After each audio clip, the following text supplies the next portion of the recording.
Olá pessoal, aqui é o Velgas, hoje é dia 31 de maio de 2025. Pokrovsk.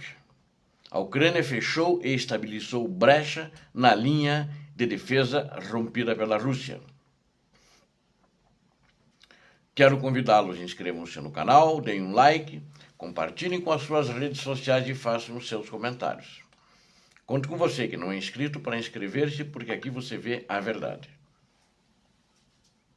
A Rússia, ela conseguiu romper, fazer uma brecha na região de Pokrovsk, ali na província de Donetsk, e ela, de uma série de ataques que ela fez ontem, ela fez 38 ataques na região de Pokrovsk, e ela conseguiu romper entre Pokrovsk e Konstantinivka, que são, a Pokrovsk é o principal alvo da Rússia naquela região, e Konstantinivka também é um alvo, porque ela pode levar a Pokrovsk, e é uma importante cidade, não por isso, inclusive na questão logística ali na região de Donbass, onde a Ucrânia está fazendo uma defesa, a sua defesa. Então, os russos, sem dúvida, eles obtiveram alguns ganhos rápidos ali nessa região ali em Pokrovsk, entre Pokrovsk e Konstantinivka, naquela região.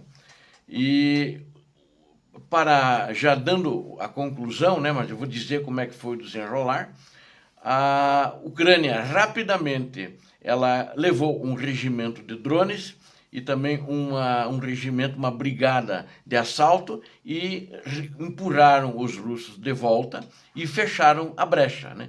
Os russos encontraram uma parte que eles acharam que era mais frágil, eles estavam concentrando há muitos dias a maior parte dos ataques ali na linha de defesa de Pokrovsk, na qual Konstantinivka faz parte, e eles conseguiram parar a ampliação desse buraco, né? Esse ganho que eles tiveram, se eles tivessem conseguido consolidar posições, o que a Rússia não conseguiu, seriam muito importantes para a Rússia, e a Ucrânia poderia ter um prejuízo muito grande, né? Não só na sua logística, que ela segue num trecho via Mirnograd, Pokrovsk, e ali a estrada que passa em Konstantinivka, que é muito importante para isso, e ele abriria um eixo de avanço para os russos, tanto em Konstantinivka quanto em Pokrovsk, né? E os ucranianos, então, agiram rapidamente, e essa vulnerabilidade potencial criada pela Rússia, eles, nas cidades de Pokrovsk e Konstantinivka, ela foi eliminada. Vejam vocês uma coisa, elas não entraram nas cidades, elas estavam longe das cidades. Foi entre, né? Foi entre as duas cidades que elas acharam essa brecha, elas poderiam mais facilmente contornar as cidades e atacá-las pelos flancos, trazendo mais tropas, que os russos já estavam trazendo mais tropas atrás, ou seja, esse esforço ofensivo russo, também nas outras linhas ao redor de Pokrovsk e Konstantinivka, ele é lento, e esse também é lento. Ele tem sido caracterizado todos os dias, como eu tenho relatado, alguns dias falado o número de baixas, por combates muito brutais. A Rússia está perdendo, e ela perdeu para conseguir essa brecha e perder logo em seguida.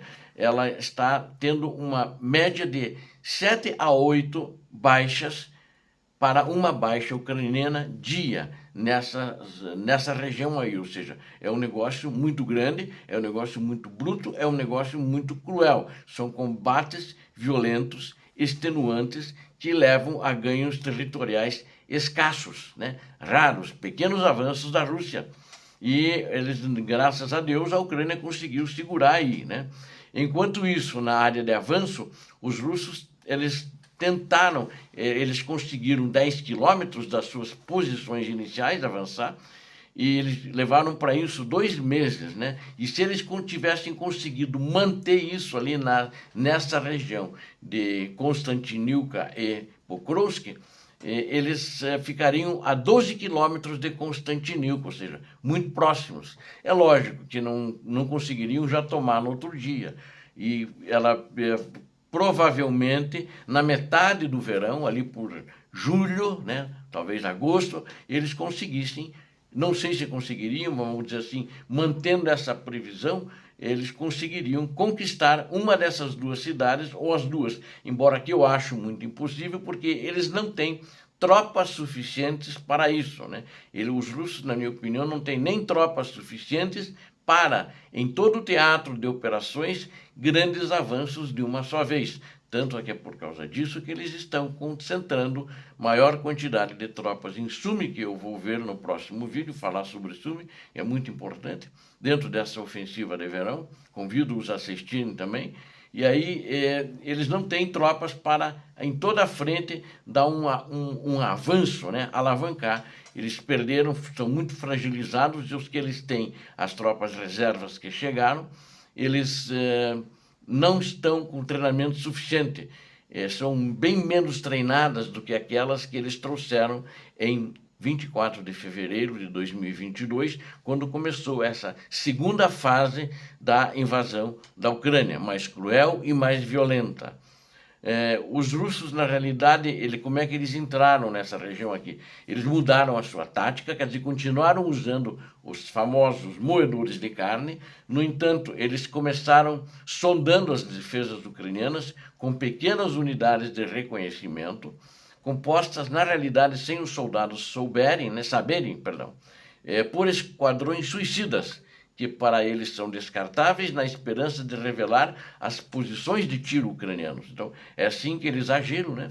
Após o envio de diversos pelotões para isso, os russos conseguiram identificar com mais ou menos precisão as posições ucranianas, e antes de atingi-las com ataques de artilharia e bombas planadoras. Então, eles fizeram isso antes.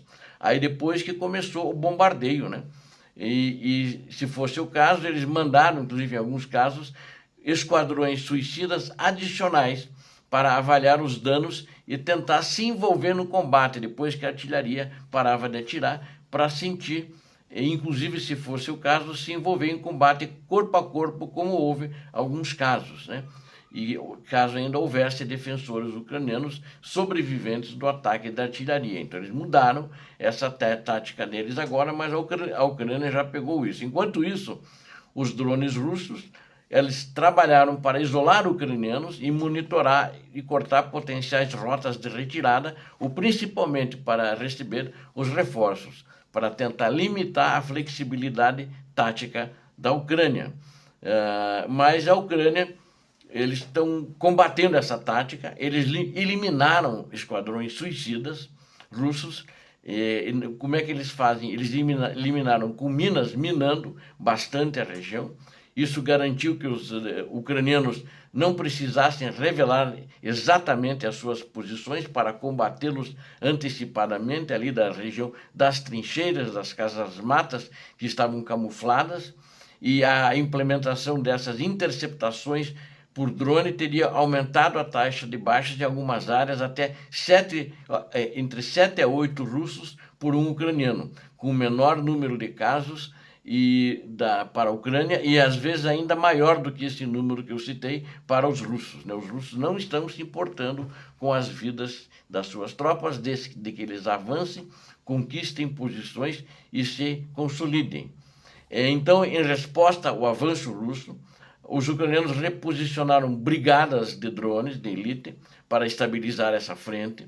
As unidades destacadas, uma delas, que é uma das mais importantes, é o regimento de drones Fênix, cujos operadores de drones que são de elite já começaram a contra-atacar e destruíram com sucesso equipamentos pesados da Rússia, infantaria também, as tropas propriamente ditas que estavam em movimento, tentando se aprofundar mais, e tropas que vinham para consolidar as posições da Rússia no terreno.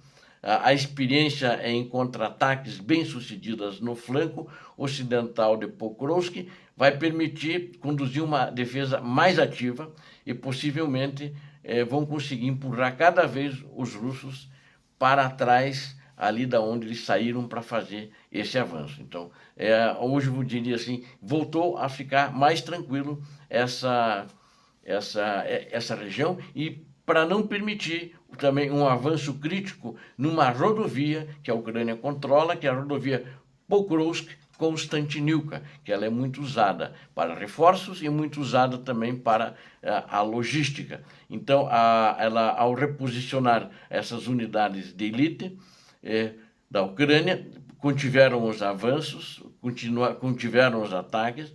Os ucranianos efetivamente fecharam essa brecha, né, dentro das linhas defensivas que foram rompidas, a gente tem que admitir. Os russos conseguiram romper, né, e elas tiveram sucesso. Eles são designados para reforçar e defender essas posições terrestres contra outros ataques russos futuros, né, dentro dessa linha aí em Pokrovsk. Obrigado a vocês que assistiram este vídeo. Conto com vocês. Inscrevam-se no canal, deem um like, compartilhem com as suas redes sociais e façam seus comentários. Eu conto com você para inscrever-se no canal. Muito obrigado. Deus abençoe a vocês, Deus abençoe a Ucrânia, Deus abençoe o Brasil. Paz e bem, paz para toda a humanidade.